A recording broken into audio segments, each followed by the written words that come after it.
When I woke up, even before I opened my eyes, I noticed that the room was light. It's the rising sun reflecting off the Atlantic through the windows of our room on the Carolina coast. I felt the touch of soft, warm flesh. I slowly opened my eyes, letting them get used to the bright light. April's slender ass, clad in almost transparent satin panties, came into my field of vision. First day of our 4 days of vacation was consumed by family wedding obligations, but the second day started off very well. A fun day at the beach with April in a new and temptingly tiny bikini, a fabulous dinner, and a lot of romp in bed. The third day started off very well. Before I describe the rest of our vacation, let me tell you how it all got to this point. My work colleagues who know me often tease me about my work wives, referring to two women with whom I work very closely. Those who know me best tease my mother and daughter about work. Ellen, teasingly referred to as my work mom, is actually my executive assistant, providing tremendous guidance and support to me and my team. Ellen is about 15 years older than me, extremely insightful, hardworking, and disciplined, as well as a formidable personality who helps the team work well together. Janet, my work daughter, is a young woman I have mentored for the past 5 years who has grown into an exceptionally talented marketing professional who has recently won several coveted contracts and a significant industry award for creativity. What contributes to her success is her captivating personality, sharp mind, creativity, and, might I add, exceptional good looks. Janet is something of a project. I took a chance and hired her because she had recently dropped out of graduate school, divorced her philanthropist husband, recruited 55 pounds in postpartum and post-divorce depression, and had difficulty caring for herself and her infant son. But her core values and quick, insightful responses to my interview questions, as well as Ellen's agreement with my opinions, outweighed HR's recommendation. As it turns out, these two women had a significant impact on my marriage. No, I was not romantically involved with Janet or Ellen. I would be lying if I said I didn't enjoy working with Janet and having her in the office. She is naturally slightly flirtatious and affectionate. She has a seductive voice and a killer smile. I, of course, looked at her in various skirts and casual outfits, enjoyed the rare glimpses of her cleavage, and tried to concentrate as she put on heels and a tight pencil skirt. But in reality, I spend much more time watching the group of men in the office, trying to interrupt her work efforts, or being distracted by admiring glances and finding any opportunity to pass by her work area. I love my wife, April, and fully intend to fulfill my marital obligations if at all possible. However, over the past few years, my relationship with my wife has deteriorated significantly, and it has become very frustrating. Busy work schedules, new demands on our time as our parents grew older and needed extra attention, and children leaving for college have eroded previous relationships. After 23 years, our intimacy had declined to an unacceptable level. Romantic gestures and several attempts at serious conversations fell on deaf ears. My frustration became so obvious that Ellen picked up on it, making me realize that my attitude was affecting my overall behavior. April was a pretty girl when I met her in college, but over the years, she has grown into a beautiful woman. Judging by her mother and sisters, it is clear that the family is blessed with genetics that are well preserved. April is still stunningly attractive, although she doesn't make much effort to enhance her looks for me or others. As it turns out, I choose most of her clothes, and even then, she usually sticks to comfortable, casual clothes, leaving her closet and many dresser drawers full of barely used feminine outfits that highlight her beauty.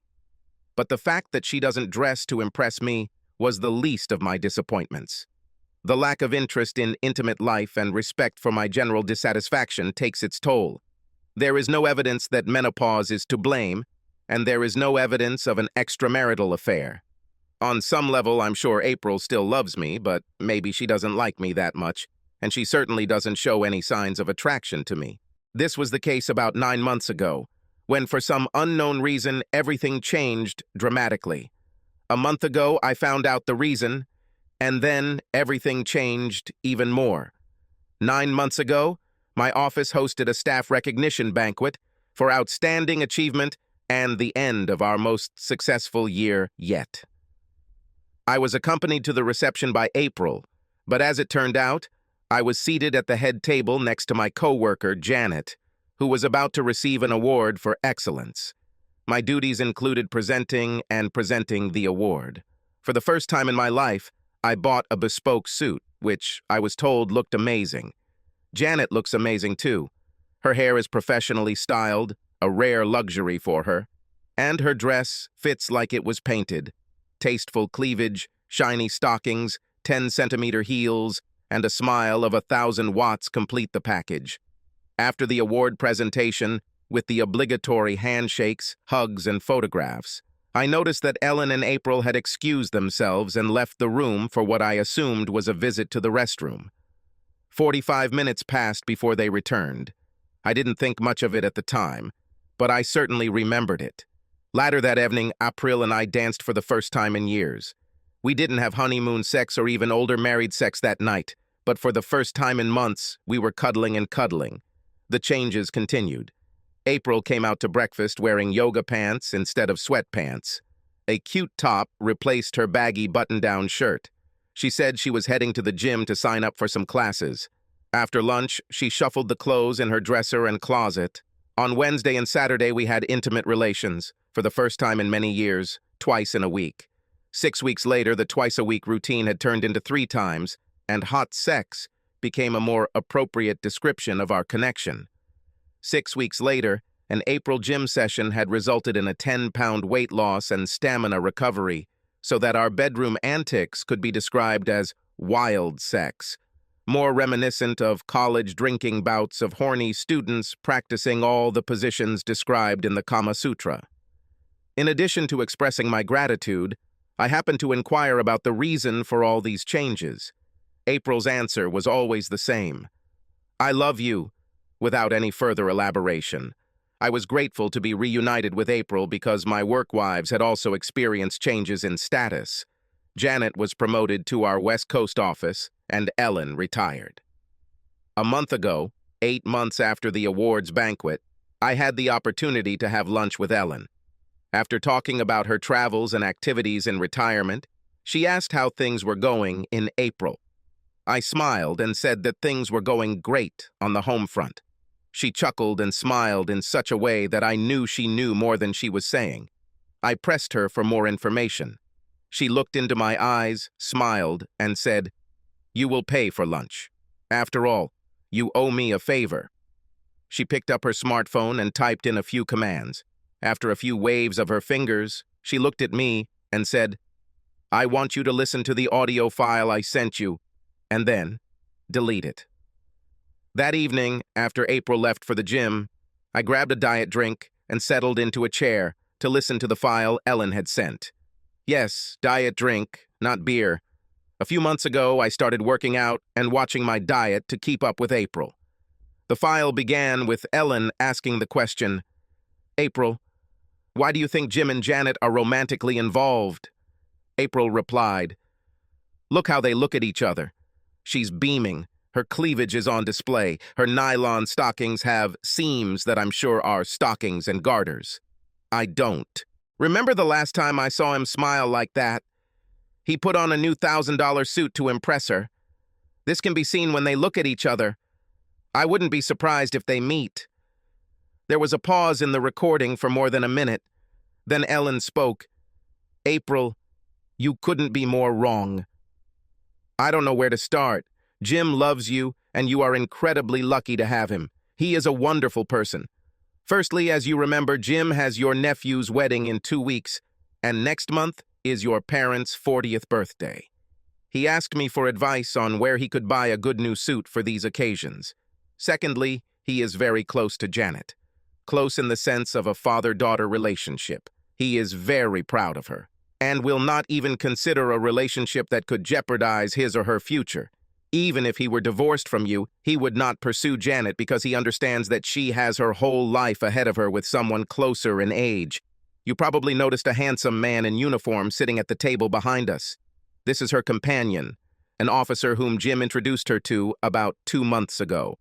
This is who was supposed to be impressed by the neckline and seamed stockings. April muttered in response, but the way she looked at Jim. Ellen replied, Janet is a cool thing. She would never do anything to hurt Jim or jeopardize his marriage. But if Jim weren't married to you, I have no doubt that she would be more than happy to ignore the age difference and continue the relationship. She realizes what a great find Jim is.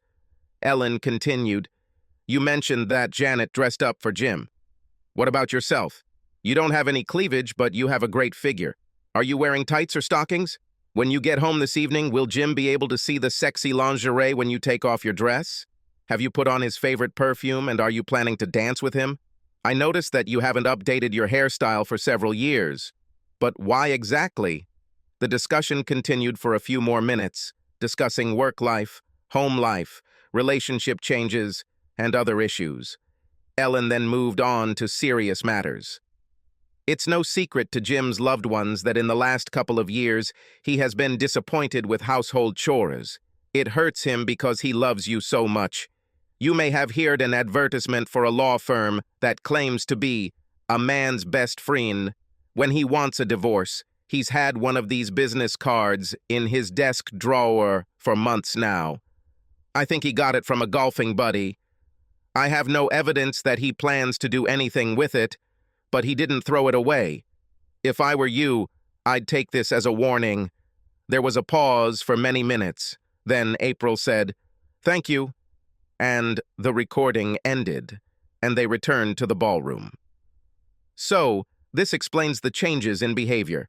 It is clear that I owe Ellen a huge debt of gratitude, and as per her request, I have deleted the audio file.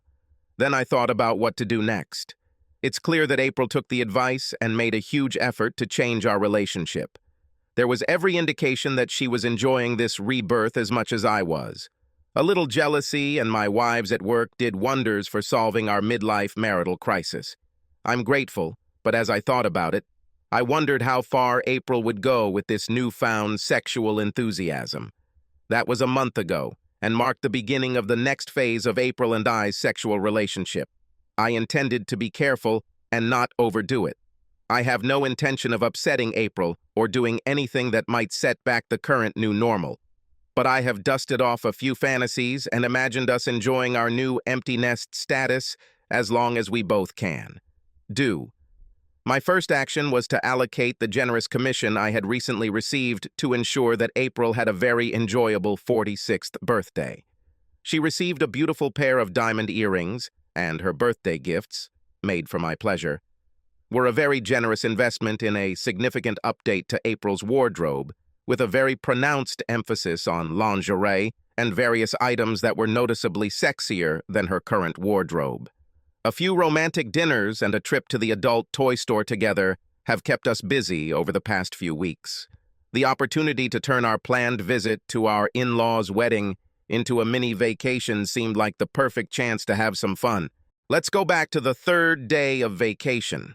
As much as April's satin panty-clad ass tempted me, we were committed to a charter cruise along the coast and had less than an hour until boarding. Plus, I liked the idea of April being horny and wanted to save myself for action later in the day. The first 40 minutes were spent showering and a quick trip to the buffet for breakfast. Then it's time to dress for the cruise and take the 10-minute walk to the pier. I laid out a skimpy bikini and skimpy coverlet on the table, which got April thinking. I answered, "You'll look sexy. No one will recognize you. Have some fun. We're on vacation. I packed another swimsuit and a change of clothes in your carry-on if you need it." We didn't have much time, so April agreed. As we hurriedly walked the few blocks to the dock, I told April that I expected her to be the sexiest woman on the ship. In total, about 20 passengers were expected. The group was interesting. 2 young couples on their honeymoon, another couple who looked like 2 adulterous young professionals out for a weekend of fun, 5 older couples, and 2 young guys who we learned were on military leave before joining the army. The boat encountered a rough sea as we passed through the canal, and as we sat at the bow, April's breasts performed a delightful dance that attracted the attention of all the men on board. At first, April was embarrassed and blushed slightly. I couldn't help but laugh quietly as the other women took off their covers, trying to get their partner's attention back to them. April seemed to understand the dynamic and removed the covers as well. I took this opportunity to generously apply sunblock to her skin, causing April to shiver slightly, her skin glowing. We had been sailing for about an hour when the captain mentioned that since everyone on board was an adult and we were in international waters, women could sunbathe topless, although he did not allow nudity on the ship. About 5 minutes after one of the young wives noticed her husband looking at April, she took off her top. The rest of the newlyweds chatted quietly, and 5 minutes later, a very beautiful set of size 2 breasts were put on display for everyone to see. Another 5 minutes, and the naughty cheaters size 5 couple showed up. The captain served Bloody Marys, juices, and fruit cups for those who wanted to indulge. The attention of the men on board was now focused on April, and they all seemed to be wondering if she would be the next to shed her top. I told April about all the men watching and told her it was her turn to take her top off. I knew her perfectly formed and still perky C-cup breasts would definitely win my vote for best set on deck and teased, "What needs to be done to make you give up your top?" She answered, "New carpeting in the living room." "It's covered," I quickly answered. April giggled, unbuttoned her top and handed it to me, saying, "Please put this in my bag for later." Then she stood up and walked around the deck, helping herself to another Bloody Mary and cakes. This was as close to exposing herself as I had seen April in our 23 years of marriage, but she wasn't done yet. The 2 young soldiers clapped and proposed a bare-breasted toast as she took off her top. Even the older couples smiled and joined in the toast. The captain was grinning from ear to ear. April then walked up to the 2 young wives and whispered something to them. They, in turn, whispered in the ears of their husbands. April returned to our seating area and grabbed her bag, looking for her cap and sunglasses. She said I would have to take some photos. In a few moments, she had the women and 2 soldiers lined up on the deck in the order of girl, boy, girl, boy, girl. Sunglasses and caps made the women's faces unrecognizable to those not intimately familiar with exposed breasts and bikinis. April informed everyone that if she saw anyone else take out a camera, they would go overboard, and I would edit the photos to make sure the women were not identifiable by changing the color of bikini bottoms, hair color, and erasing wedding rings and identification signs, and then provide photos to 2 husbands and 2 soldiers as souvenirs of the cruise. I've never seen this side of April. I shook my head in surprise as she came back to me and thanked me for being such a good sport. As we headed to the pier, she put on her swimsuit without the bikini top. I wondered if she realized how see-through the swimsuit top would be in the bright sunlight as we walked back to the hotel and through the lobby. I wasn't going to say anything, of course, since she made it clear that we were heading to our room to satisfy this little need of hers. We were both so turned on that we barely walked in the door before all our clothes came off, and we started groping and kissing each other like horny teenagers. I had to take a nap and postpone the second round until the evening. At about 6 o'clock, we started getting dressed for a normal evening. Less than a mile from our room, I spotted an interesting-looking Mexican restaurant with outdoor seating. It was the best vacation of our lives. Subscribe to our channel so that your second chaff doesn't cheat on you, and go ahead and listen to the next story, because this story is nothing compared to the next one. If you're under 18, don't even think about listening to the next one. Listening to the next one. Listening to the next one.